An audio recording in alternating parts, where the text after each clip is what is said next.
मैं doctor Shyam, associate professor, department of political science, Raja Singh college Shivang, BA honours part 1 के छात्रों के लिए एक व्याख्यान प्रस्तुत कर रहा हूँ, जिसका शीर्षक है लोक कल्याणकारी राज्य की अर्थ एवं परिभाषा।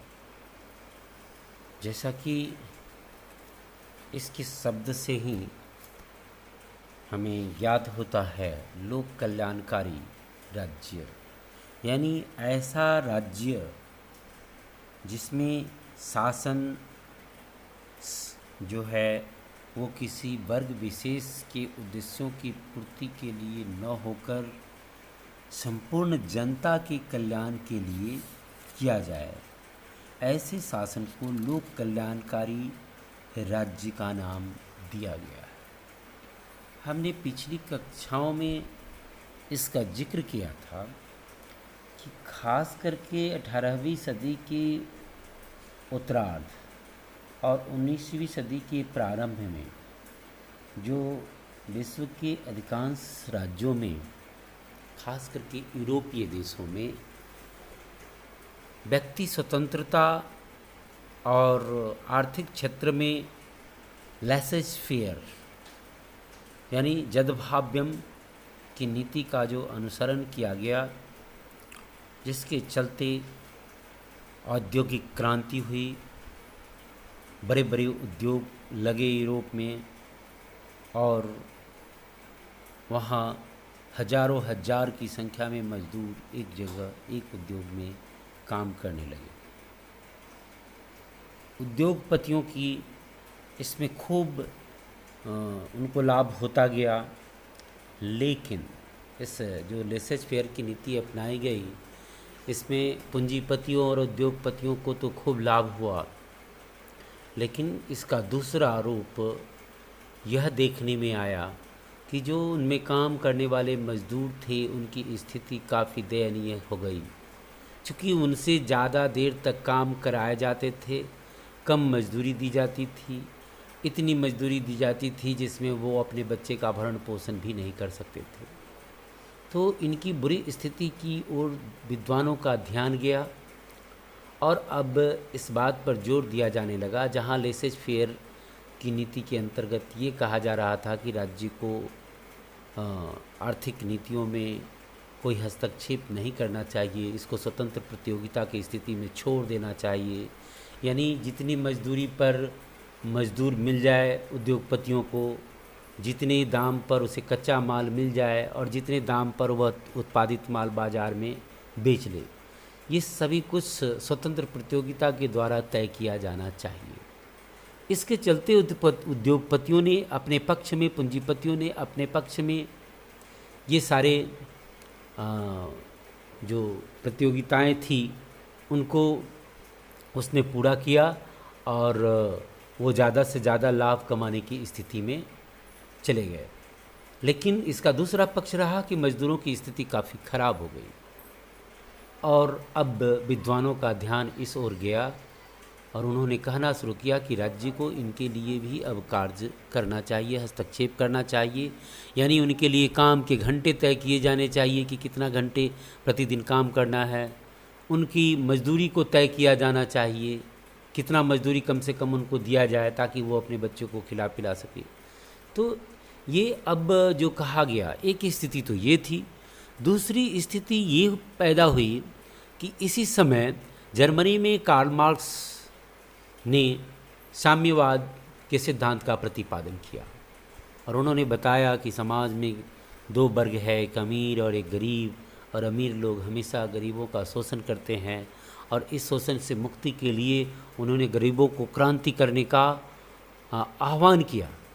कहा कि संसार के मजदूरों, एक हो जाओ और तुम लोग शासन सत्ता पर अपना अधिकार करो, और फिर उसके द्वारा साम्यवादी व्यवस्था को लाओ। तो एक स्थिति ये थी कि यदि इन मजदूरों की आर्थिक स्थिति को सुधारने के लिए ध्यान न दिया जाए तो एक खतरा यह सामने दिख रहा था कि ऐसे लोग इन साम्यवादी सिद्धांत के, कार्ल मार्क्स के जो साम्यवादी सिद्धांत है, उनके विचार के प्रभाव में न आ जाए, और उस साम्यवादी क्रांति को रोकने के लिए, उनको साम्यवादी प्रभाव में जाने से रोकने के लिए भी साम्यवादी ये लोकतंत्र, लोक कल्याणकारी राज्य की अवधारणा अब आवश्यक हो गई कि अब इन सभी लोगों के, समाज के सभी लोगों के कल्याण के लिए राज्य को कार्य करना चाहिए, ताकि लोग जो है उस साम्यवादी विचार के प्रभाव में ना आए। विकासवादी समाजवाद और मताधिकार का विस्तार, इसने भी बहुत बड़ी भूमिका निभाई। अभी लोक कल्याणकारी राज्य को और बेहतर तरीके से समझने के लिए, इसके लिए जो कुछ विद्वानों द्वारा परिभाषाएं दी गई हैं, उन परिभाषाओं पर हम अपना ध्यान केंद्रित करें। सबसे पहले T.W. केंट ने इसकी परिभाषा दी है। उन्हीं के शब्दों में, लोक कल्याणकारी राज्य वह राज्य है जो अपने नागरिकों के लिए व्यापक समाज सेवाओं की व्यवस्था करता है। T.W. केंट कहते हैं कि लोक हितकारी वह राज्य है जो अपने नागरिकों के लिए व्यापक समाज सेवाओं की व्यवस्था करता है, ज़्यादा से ज़्यादा उसके लिए, उसकी सुविधाओं के लिए व्यवस्था करता है। इन समाज सेवाओं के अनेक रूप हैं, जैसे शिक्षा, स्वास्थ्य, रोजगार, वृद्धावस्था में पेंशन, इन सब की व्यवस्था करना, मुख्य रूप से उनको ये आर्थिक और सामाजिक सुरक्षा प्रदान करना, ये लोकहितकारी राज्य का कार्य है। डॉक्टर अब्राहम के अनुसार कल्याणकारी राज्य वह है जो अपनी आर्थिक व्यवस्था का संचालन आय के अधिकाधिक समान वितरण के उद्देश्य से करता है। यानी अब्राहम कहते हैं, अब्राहम महोदय, कि कल्याणकारी राज्य, वेलफेयर स्टेट, अपने आर्थिक व्यवस्था का, जो उसका इकोनॉमिक पॉलिसी है, उसको वो इस तरह से तैयार करता है कि जो इनकम है उसका ज़्यादा से ज़्यादा समान वितरण हो सके। यानी कोई किसी को बहुत ज़्यादा लाभ और किसी को बहुत कम लाभ, ऐसा नहीं हो, सबको अधिकाधिक समान वितरण हो सके, ऐसा कोशिश करता है कल्याणकारी राज्य। जवाहरलाल नेहरू ने अपने एक भाषण में इस वेलफेयर स्टेट को डिफाइन करते हुए कहा था, सबके लिए समान अवसर प्रदान करना, अमीरों और गरीबों के बीच अंतर मिटाना और जीवन स्तर को ऊपर उठाना लोक हितकारी राज्य के आधारभूत तत्व है। यानी हमारे प्रथम प्रधानमंत्री जवाहरलाल नेहरू ने जो इसको परिभाषित किया है, उसके हिसाब से सबके लिए समान अवसर, यानी अमीर हो, गरीब हो, या भारतीय समाज में जो जातीय व्यवस्था है, जातीय सोपान है, इसमें कुछ लोग ज़्यादा आगे बढ़े हुए हैं और कुछ लोग बहुत पीछे हैं, तो इन सब के लिए उनका कहना था कि समान अवसर हो, ताकि जो नीचे है समाज में, जिनकी स्थिति निम्न है, उनके लिए भी अवसर प्रदान किया जाए, अमीर और गरीबों के बीच अंतर को कम किया जाए, मिटाया जाए, जीवन स्तर को ऊपर उठाया जाए। मतलब आम लोगों के जीवन स्तर को ऊपर उठाना, ये लोक कल्याणकारी राज्य का बेसिक फीचर्स है। 1918 में ही इंसाइक्लोपीडिया ऑफ सोशल साइंसेस में भी वेलफेयर स्टेट को डिफाइन किया गया और उसमें कहा गया है कि लोक कल्याणकारी राज्य का तात्पर्य ऐसे राज्य से है जो अपने सभी नागरिकों को न्यूनतम जीवन स्तर प्रदान करना अपना अनिवार्य उत्तरदायित्व समझता है। यानी लोक कल्याणकारी राज्य वह राज्य है जो अपने सभी नागरिकों को, फॉर ऑल सिटीजन्स, वो सभी के लिए बेसिक लाइफ स्टाइल जो है, न्यूनतम जीवन स्तर बेसिक स्टैंडर्ड ऑफ लाइफ जो है उसको, बेसिक स्टैंडर्ड ऑफ लाइफ का तात्पर्य हमारा यहाँ इस बात से है कि सबको रहने के लिए घर हो, सबको पहनने के लिए कपड़े हो, उन्हें अपने बच्चों को पढ़ाने के लिए और उन्हें अपने बच्चों को चिकित्सा इलाज कराने के लिए, परिवार को मेडिकल फैसिलिटीज़ देने के लिए इतना उनके पास आर्थिक स्थिति जरूर हो। ये न्यूनतम जीवन स्तर का मतलब यही है। और इस लक्ष्य को प्राप्त करना हर राज्य अपना अनिवार्य उत्तरदायित्व समझे। जो राज्य, उसी को हम लोक कल्याणकारी राज्य कहेंगे।